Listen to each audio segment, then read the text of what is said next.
Hello guys, আজকে আপনাদের আমি দুইটা ডিম দিয়ে কিভাবে কেক বানাই সেটা দেখাবো এই ভিডিওতে। দেখুন আমি দুইটা ডিম নিয়েছি।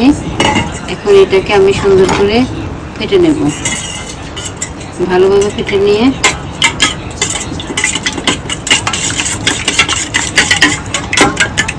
এক কাপ চিনি নিয়েছি। আমি চিনিটা দিয়ে দিলাম। চিনি দিয়ে ডিমটাকে আগে সুন্দর করে ফেটে নেব। ভালোভাবে মিশিয়ে নেব যাতে আমার কেকটা সুন্দর হয়।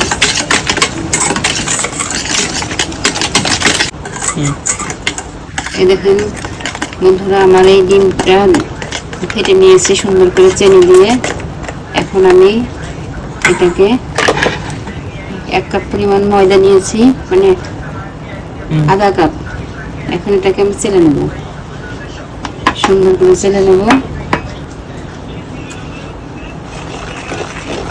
যাতে এটার ভিতরে দানা দানা না থাকে, কেকটা সুন্দর হয়।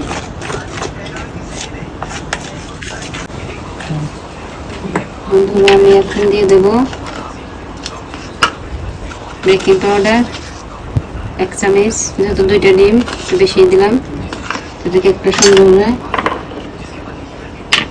1 কাপ দুধ, 1 চিমটি লবণ যাতে কেকের স্বাদটা আসে।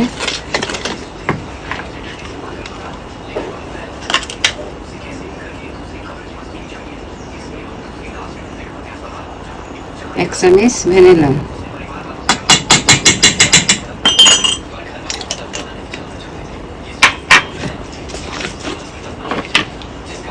হাফ কাপ তেল,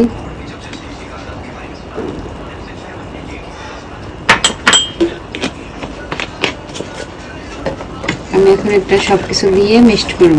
সুন্দর করে মিক্সড করে আগে এটাকে ভালোভাবে ফেটে নেব।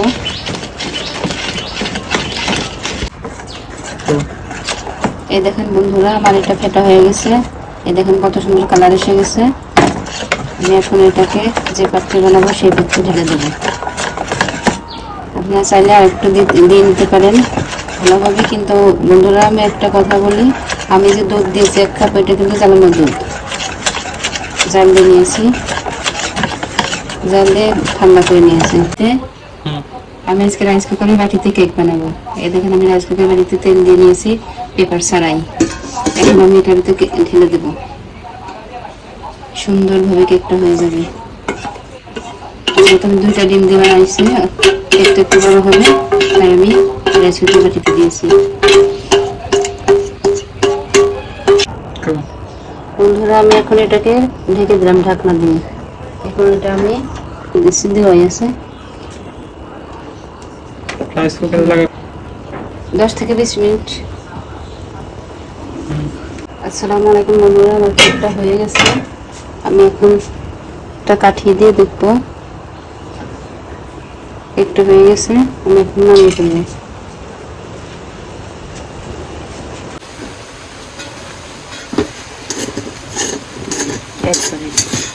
তুলতে দাও।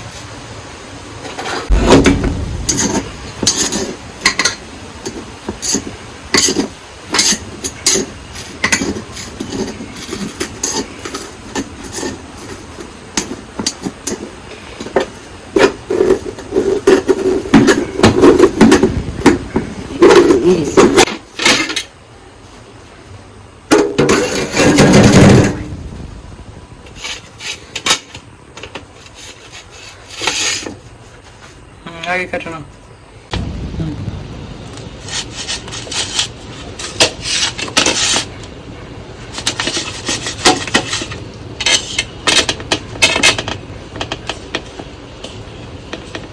একদম তুলতুলে।